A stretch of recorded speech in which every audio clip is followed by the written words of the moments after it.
I'm Guto Davies and I farm here at Hafod Las, Ysbyty Ifan, by Betws y Coed, with my family, where we farm around 500 sheep and we've got just over 40 cattle.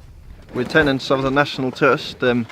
We work closely with the Trust on this parcel of land where we hope to enhance our carbon store of peat.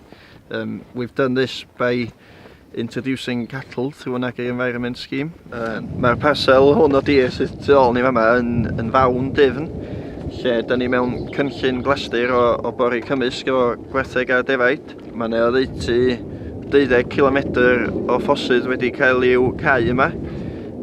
Mae hynny wedi bod o fydd i lys tyfiant. Mae'r mwsog yn llawer iachach i storio carbon.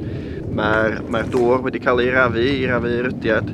Historically, this parcel of land was undergrazed and Molinia was dominating, and it was actually a dense thatch.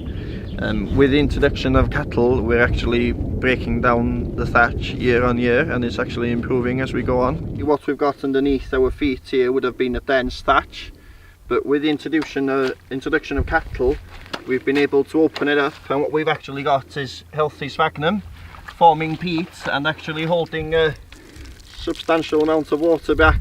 When we introduce livestock, we're actually enhancing the carbon store. We're building it up much quicker than it would do without any intervention, while producing the highest quality food. Through intensifying our management of this land, we've been able to produce more high quality food. We've enhanced the vegetation, we've enhanced biodiversity, we've got lapwings, we've got curlews, we've got short-eared owls, golden plover. It's important that we as an industry gain the trust of the public and government to actually have flexibility in management in order to achieve more.